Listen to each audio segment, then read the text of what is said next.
행복한 삶을 위한 여러분의 선택을 응원하는 정재TV 진행자 정부석 재무설계사입니다. 반갑습니다. 지금은 바로 투자를 시작해야 할 때라고 투자 전문가들이 말해요. 투자의 기본 원칙은 쌀 때 사서 비쌀 때 파는 거죠. 네. 저 또한 작년 말부터 주식 비중을 좀 정리를 해서 투자 총알을 갖다가 만들어 놓으세요. 현금화해 놓으세요. 라고 말씀을 진짜 많이 드렸어요. 오늘은요, 그 반대로 요 총알, 만들어 놓은 총알을 언제부터 조금씩 사용할 시기라는 것을 안내해 드리려고 해요. 거의 대부분의 이제 개인 투자자분들 같은 경우에는 비쌀 때 투자 자금을 회수해야 되는데요. 더 많이 오를 것 같거든요. 그런 기대감이 있어요. 그래서 팔지 못하는 경우가 대다수입니다. 살 때가 더 떨어질 것 같은 기분이 드는 거예요. 지금 지수가 많이 떨어졌잖아요. 근데 더 떨어질 것 같은 느낌, 불안감이 있거든요. 그렇거나 아니면 지금 사야 될 시기는 알겠는데 자금이 없어서 기회를 얻지 못하는 투자의 원칙에 어긋나는 투자를 거의 대부분 하셔요. 그래서 이번 시간에는요, 투자를 어떻게 해야 하는지에 대해서 시장 상황별로 투자 포트폴리오를 안내해 드리고요. 현재 정부선 재무설계사가 관리하는 레버카운트의 포트폴리오를 조금 소개를 해드리려고 해요. 일단은 코스피 지수가 3,000까지는 갔다, 그쵸? 3,300까지는 갔었죠? 그냥 계속 상승할 것 같지만 잠시 내려와서 현재는 2,600포인트를 왔다 갔다 하고 있어요. 그리고 경제 뉴스에서는 보면 우크라이나와 러시아 전쟁이 장기화되고 요게 확산돼서 이 3차 대전이 일어나는 거 아니야? 갈 수도 있다는 그런 기사하고, 이렇게 전쟁이 나니까 유가가 가격이 올라감으로 인해서 인플레이션이라든지 유가의 가격이 높아져서 경제가 힘들어지고, 그리고 최근에 미국의 연준이 금리를 수차례 인상하겠다라는 그런 보도도 있었죠. 자, 그럼으로 인해서 국내 시장이 힘들어질 것이다. 이런 얘기들을 기사들이 많이 보입니다. 내가 투자한 자금에 대해서 어떡하지? 막 마음이 힘들어지시잖아요. 그런데 이런 기사와 자, 이런 우려들은 있잖아요. 예전에도 있었다는 사실 알고 계시나요? 이런 분위기는 또 언제 그랬냐는 듯이 투자는 제일이야. 주식 투자를 해야만 돈을 벌 수 있어. 그리고 무조건 해야 돼 라는 그런 분위기가 다시 옵니다. 시장 상황은요, 변동성은 여러 가지 요인들로 있을 수 있어요. 네, 그런데 제가 이때까지 느끼고 경험한 바로는요, 심리적인 요소가 무시할 수 없더라고요. 주식과 거래량에 따라서 시장 상황을 구분할 수 있거든요. 상승 국면이 있다가요, 과열 국면으로 갑니다. 모든 사람들이 하고, 그리고 분산 국면으로 갔다가 침체 국면으로 와서 매집 국면이 되고, 그 다음에 다시 상승 국면, 이렇게 계속적으로 반복됩니다. 이런 이제 시장 분위기가 이렇게 순환이 되는데요. 상승 국면에는요, 주가와 거래량이 증가되는 구간이에요. 그래서 일반 투자자들이 투자를 안 하시는 분들이 투자 한번 해볼까? 투자하면 돈 번다는데, 자, 이렇게 해서 계속적으로 관심이 고조되는 게 상승 국면입니다. 과열 국면에서는 전체적인 경제라든지 기업의 수익이 호조되고요. 그리고 누구나 다 주식하면 다 돈 벌 수 있다는 그런 사회적 분위기가 있어요. 그래서 증권에 사람들이 많이 모입니다. 자, 그러다가 주가가 조금씩 하락을 해요. 거래량도 조금씩 감소를 하는 그런 국면이 있거든요. 그럴 때가 전문 투자자들이 수익을 실현시키는 거. 실현시킨다는 말이 뭐죠? 내가 주식을 투입된 것을 어떻게 회수하는, 그러니까 팔아서 현금화시키는 그런 시기가 분산 국면입니다. 이런 시기가 딱 지나면요, 주가가 본격적으로 하락하고 거래량도 줄어듭니다. 이렇게 거래량이 줄어드는 그런 국면을 공포 국면이라고 합니다. 이 구간이 지나고 나면 침체 국면이 있습니다. 어느 누구도 주식에 주자도 꺼내지 마, 꺼내면 안 되는 시기가 있어요. 그래서 쭉 내려가다가요, 어느 시기가 되면 기업 환경도 너무 힘들고, 그리고 장래 전망도 어두운 그런 기사들로 가득 찰 때가 있어요. 자, 그런데 그 중에서도요, 대내외적 호재는 항상 존재하거든요. 악재도 있지만 호재도 있어요. 호재가 나타나는 시기가 매집 국면입니다. 이 매집 국면에 도달했을 때 주식과 거래량이 조금씩 증가하기 시작해요.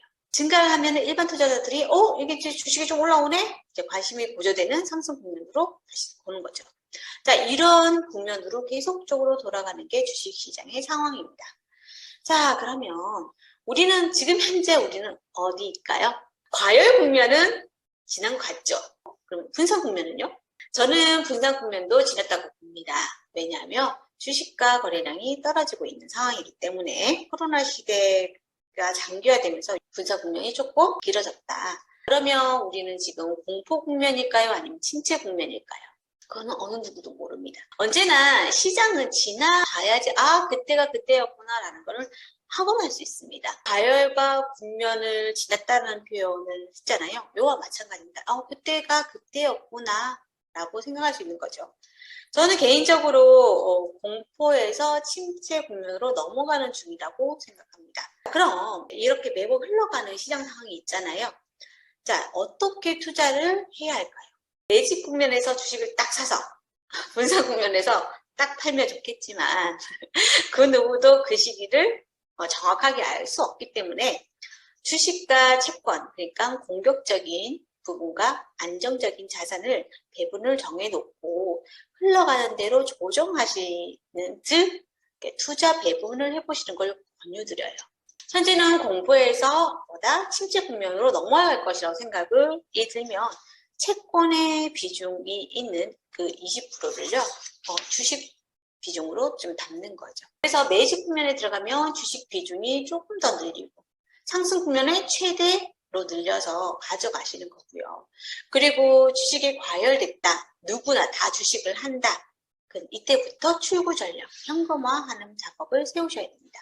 자, 다른 사람들이 들어올 때 우리는 주식의 채권 비중을 조금 잊어시키는 거죠. 다음에 다시 찾아올 투자 기회를 얻을 수 있는 현금화해 놓는 것이 좋겠죠. 그리고 공포 국면이 오면은요, 주식 비중을 20%로 시장 흐름을 파악할 수 있도록 남겨놓는 건데요. 가끔 이럴 때 다 빼가지고 안전하게 해야 되는 거 아니에요? 이렇게 얘기하시는 분들 많거든요. 만약에 이걸 다 빼놓잖아요? 그럼 관심이 없어집니다. 자, 관심이 없어지면 어떻게 된다? 다음에 오는 기회를 알 수 없죠. 자, 그렇기 때문에 이런 국면에서는 기회라는 것 자체는요, 여러 색깔로 와요. 주식시장의 흐름을 경험해 보시는 게 중요한 것 같아요. 그러면 정재무설계사가 관리하는 랩 어카운트의 포트폴리오는 어떻게 되어 있을까요? 현재 주식과 채권 비중이 채권이라기보다는 현금화되어 있는 비중이 더 맞는 표현인데요.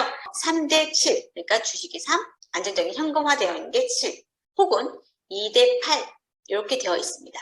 현재 저희 고객분들은요. 랩 어카운트 고객님을 다 방문하거나 전화를 해가지고 상의를 다 했어요.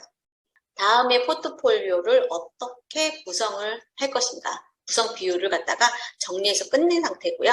그리고 시장 상황에 따라서 지금부터 주식 비중을 조금씩 점차 늘려나가는 과정에 있습니다. 지금 주식 투입은요, 3번에서 4번에서 분산해서 들어갈 거고요. 이제 포트폴리오 구성은 고객님이 신뢰하는 국가와 그리고 비율을 선정을 했는데요. 첫 번째 안은 미국의 50%, 그리고 한국의 30%, 중국 이머징의 20% 이렇게 구성을 했어요. 이번 안은 미국 30%, 한국 30%, 그 다음에 중국, 인도 이렇게 30%. 그리고 10%는 조금 여유자금. 왜냐면 변동성이라는 부분이 이머징 쪽에 있기 때문에 그렇게 가져가는 게 제 두 번째 안. 세 번째 안은 뭐였느냐면요. 여기에다가 플러스 알파 뭐가 있느냐면 유럽 쪽을 포함시키는 거예요. 저를 믿고 완전 1임에서 포트폴리오도 우리 정 선생님이 해주세요 하고 하신 고객분들도 계시고요. 나름의 투자 철학을 가지고 계신 분도 계십니다. 의견 다 반영을 해서 진행 중이고요. 그러면 지금은 투자를 시작해야 될 시기입니다라고 제가 서두에 말씀을 드렸잖아요. 투자를 시작해야 되는 적정 시기는 언제일까요, 여러분? 투자의 원칙은 쌀 때 사는 것이 아닐까요? 자, 그러면 지금 싼 게 맞나요? 모르죠. 하지만 기준을 봤을 때 1년 전보다는 저렴하죠. 더 싼 가격이 나타날 수도 있습니다. 그래서 배분해서 진행하는 것이고요. 그리고 전 개인적으로 시장상의 분위기를 좀 신뢰해요. 네. 그래서 경제 기사가 안 좋고 일반 투자자가 부정적으로 얘기를 하고 투자해 놓은 것에 대해서 걱정하고 주식으로 돈을 벌 수 없다라는 이야기가 들려올 때가 투자를 시작해야 할 시기라고 판단합니다. 왜냐하면 이렇게 걱정하는 것은요, 주가가 많이 빠져 있는 거예요. 마이너스가 되어 있다는 얘기고요. 그리고 이러한 분위기 자체가요, 계속적으로 오랫동안 가지는 않는다는 거예요. 실질적으로. 그래서 오늘 내용을 정리해보면요, 현재 시장 상황은 어떤 국면일까? 그리고 두 번째, 시장 상황별로 투자 배분은 어떤 식으로 하는 것이 좋겠다. 그리고 정재무설계사가 관리하는 랩 어카운트의 투자 포트폴리오는 어떻게 지금 진행을 하고 있다라는 걸 안내해드렸고요. 그리고 투자를 시작해야 되는 적정 시기는 이러하다라는 것을 안내해드렸습니다. 시장 상황별로요, 투자의 원칙을 가지고 계신다면요, 네, 어느 상황에서나 행복한 투자가 가능하시겠죠? 투자를 하는 목적은요, 내가 원하는 목적 자금을 좀 이루는데 효율적으로 조금 더 빨리 달성해가지고 행복하기 위해서 아닐까요? 시장 상황과 나의 목적 시기에 따라서 투자 포트폴리오는 잘 조정하셔가지고요, 항상 행복한 삶이 유지될 수 있도록 하시면 좋을 것 같아요. 다음 주는 5월달이네요. 와, 5월. 5월달은 뭐죠? 가정의 달이죠. 이런 가정의 달을 맞이해서요, 제가 특별하게 가족과 관련된 테마로 다음 달은 준비를 하고 있습니다. 그 첫 번째 주제는요, 자녀의 투자 교육 어떻게 해야 하나에 대해서 안내해 드리려고 해요. 구독과 좋아요, 그리고 공유는 우리의 행복함을 전파하는 일입니다. 자, 세상이 모두 행복해지는 그 순간까지 정재무TV는 계속됩니다. 바이바이.